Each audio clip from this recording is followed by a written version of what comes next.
Урматтуу окурман, колуңуздагы Аид Аль-Гарнийдин «Капаланба» аттуу китеби көптөгөн окурмандардын жүрөгүнөн орун таап, элдин сүймөнчүгүнө айланган китептердин бири. Анткени бул китеп кайгы-муңда, оор турмушта бактысыз жашап жаткан көптөгөн адамдардын турмушуна бактылуулукту, бакубат жашоону алып келүүсүнө себеп болгон. Китепти окуган адамдын баарына дүйнө жана акырет жашоосунда бейкуттукту, бейпилдикти жана бактылуулукту гана каалайт. Китеп дүйнө элдеринин көптөгөн тилдерине которулуп, эл арасында өзүнүн миллиондогон окурмандарын таап, дүйнөдөгү эң көп талап кылынган китептерден болуп саналат. Котормочудан: ааламдардын ээси жана жаратуучусу болгон Аллах Таалага мактоолор болсун. Эки дүйнөнүн бактылуулугу анын гана колунда. Ким Аллахка чын ыкласы менен кайрылган болсо, албетте кудурети күчтүү Аллах Таала аны эки дүйнөдө бактылуу кылат. Ал эми ким текеберленип, өз билемдикке салып, шайтан жолуна түшкөн болсо, ал эч качан бактылуу боло албайт. Бүткүл ааламга мээрим катары пайгамбар болуп келген Мухаммедке Аллахтын салават жана саламдары болсун. Анын үй бүлөсүнө жана сахабаларына да Аллахтын саламы жана мээрими түшсүн. Чындыгында азыркы заманда адам баласы ар кандай оош, кыйыш, кырдаалдарда жашап жатканы багы. Аба ырайы бирде ысык, бирде суук болуп бат эле өзгөрүп тургандай, пенденин жашоосу да азыркы илим-билим өнүккөн заманда тез эле өзгөрүп жаткандыгы байкалууда. Китептин автору Аид Аль-Гарний ислам өлкөлөрүнө аттын кашкасындай таанылган аалымдардын бири. Ал бул «Капаланба» китебин жазууда адамзаттын бактылуу жашоосунун жолун издеп, эл кыдырып, жер кыдырып, кедей жана бай, жаман жана жакшы жана башка ар кандай тагдырдагы адамдар менен жолугуп, бактысыздардын арыз-муңун угуп, алар ыйласа, алар менен кошо ыйлаган күндөрүн жазган. Ошондуктан Аид Аль-Гарний бул китебинде пенденин эки дүйнөдө бактылуу болушун каалап жазгандыгын баса белгилеп, китепти кыргызчага бир аз кыскартып которуп, элибизге жеңилирээк болуусун кааладык. Китепте каталар кетсе же кемчиликтер болсо сиздерден кечирим сурап кетмекчибиз. Нурдин Абдыкадыр уулу. Биринчи басылыштын сөз башы. Баардык мактоолор Аллахка болсун. Анын элчисине салават саламдарды айтабыз жана анын үй бүлөсүнө, сахабаларына да саламдар болсун. Ушул сөздөрдөн кийин «Капаланба» китебин окуп жана окугандарын турмушунда пайдалангандар үчүн бул китеп бактылуулуктун ачкычын ачып берет деген изги үмүттөбүз. Китепти окуганда эң алда акыл эсти жыйнап, ага жакшылап көңүл буруп окуганыбыз жакшы. Бир нерсени билбестен, анын даамын татып, жытын жыттап көрбөстөн мурун өкүм чыгаргандык адилетсиздикке жатат. Кармап көрбөй, ойлонуп пикирленбей, чын ыгы-далилди көрбөй туруп бир нерсе тууралуу өкүм чыгаруу чындыгында караңгылык жана адилетсиздик. Кээ бир адамдардын турмушу бүтүндөй кайгы-капага айланып, оор кырдаал, мусибаттардын айынан күндү кайгы, түндү уйкусуз өткөрүп жатышат. Мына ушундай жашоосу азап болуп жаткандарга жардам болсун деп ушул китепти жаздык. Кайсыл адам өзүн баардык кайгы-кападан алысмын деп айта алат? Албетте, баардык адам баласынын башында кыйынчылыктар. Китепте Куран аяттары, хадистер, ыр-саптар, кыскача үлгүлүү окуялар, пайдалуу сөздөр, мисалдар жана керектүү өрнөк болчу хикаялар жазылган.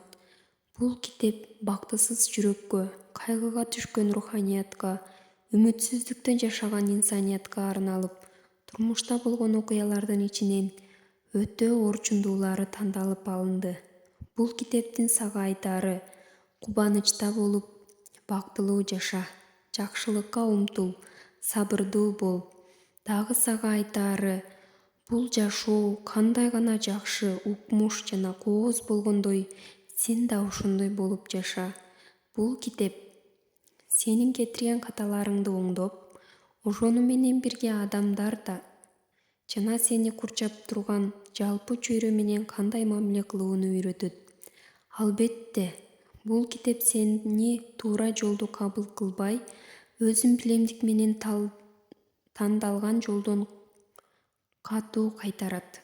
Тескерисинче, Аллах Таала көргөзгөн туура жолду тандап, ошол жолдо өзүңө ишенип, өзүндөгү болгон жөндөмдүүлүктү, шыкты өнүктүрүүнү максат кылат. Ошону менен бирге турмуштун баардык кыйынчылыктарын, жашоонун күнгөй тескейин, ысык суугун татыктуу басып өтүшүңдү каалайт. Алгач бир канча зарыл болгон нерселерди эскертели. Биринчиси, китеп бактылуулукту, бейпилдикти, тынчтыкты, кеңпейилдикти, үмүткөр болууну, шайыр шаттуулукту, кубанычты жана адам келечектен жакшылыкты күтүп жашоосун каалайт. Аллахтын мээримдүүлүгүн, кечиримдүүлүгүн, ага тобокел кылууну, Аллах тууралуу жакшы ой пикирде болууну жана тагдырга ыйман келтирүүнү, ошону менен бирге бүгүнкү күндө кандай жашоо керектигин, келечек жөнүндө тынчсызданбоону, Аллахтын берген неэмат жакшылыктарын эске алуу керектигин түшүндүрөт. Экинчиси, кайгы капа, тынчсыздануу, күмөнсүнүү, кейип кепчүү, капалануу, кысылуу, үмүтсүздөнүү, жаман акыбалда калуу сыяктуу нерселерди чечүүгө аракет жасайт. Бул китепти мен ар тараптуу темалардан, Куран аяттарынан, пайгамбарыбыз саллаллаху алейхи вассалам хадистеринен, сейрек издешүүчү мисалдардан, болуп өткөн ар түрдүү хикаялардан, таасирлүү ырсаптардан топтодум. Ошондой эле даанышмандардын, докторлордун жана адабиятчылардын баалуу сөздөрү да берилди. Бул китепте чыныгы реалдуу турмушта болуп өткөн ар түрдүү мисалдар алынып, тарбиялык мааниси зор, таасирдүү сөздөр да камтылды. Китепти жарыялоодо кимдир бирөөлөргө карата бир пикир айтууну же бир саясатты ишке ашырууну максат кылбадык. Жөн гана китепти окуган адамдын, жалпы окурмандын бактылуу болуусун каалап, үгүт, насаат катары жаздык. Бул китеп мусулман баласына да, мусулман эместерге да арналат. Ошондуктан китепте адамдын ички ой сезимин ойготуу үчүн ар тараптуу пайдалуу сөздөр жазылды. Алардын көпчүлүгү Аллах бизге көрсөткөн исламдан алынды. Бешинчи, китепте чыгыш жана батыштын белгилүү инсандарынын керектүү сөздөрүнүн да которулду. Муну менен мени эч ким күнөөлөбөстүр. Анткени момун жакшылыкты кайсыл жактан тапкан болсо, ошол жактан ала алат. Алтынчы, беттерге түшүндүрмө берилген жок. Анткени китеп окурмандарга жеңил болсун деп жеңилдетилген түрдө жазылды. Жетинчи, китепте алынган булактардын беттери да, бөлүктөрү да берилген жок. Андай кылганымдын себеби илгеркилердин китеби сыяктуу кылып жаздым. Ушундай кылып жазуу окурмандарга пайдалуураак жана жеңилирээк экендигин байкадым. Сегизинчи, китепти биринчи бөлүм, экинчи бөлүм сыяктуу бөлүмдөргө бөлгөнүм жок. Жөнөкөй эле ар түрдүү темалар менен жаздым. Темалардын ичинде аяттар, хадистер жана башка сөздөр берилип, ошол эле сөздөрдүн кээ бирлери башка бир темаларда да кайталанып жазылды. Анткени ал кайталоолордун окурманга пайдалуулугу, маанилүүлүгү назарда тутулду. Тогузунчу, аяттардын кайсы сүрөдөн экени жана хадистердин ким тараптан риваят кылынганы, сахих, заиф хадис экендиги жазылган жок. Мында да китепти кыска окуганга жеңил кылуу максаты коюлду. Эскертүү. Китептин арабчасында китеп ээси эскертип өткөндөй, аяттардын кайсыл сүрөдөн экендиги белгиленген эмес. Бирок биз кыргызча которуп жатып, окурмандарга жеңил болсун үчүн сүрөнүн жана аяттын номерин белгилеп койдук. Окурмандар китепти окуп жатып, кээ бир сүйлөмдөрдүн мааниси башка темаларда кайталанып жатканын байкайт. Анткенимдин себеби ошол ой окурмандын пикирине көбүрөөк орун алып, түшүнүүгө андан ары артсын деген максатта жаздым. Ким Куранды түшүнө алса, Аллах Таала да кээ бир аяттарды ушундай максатта кайталаган.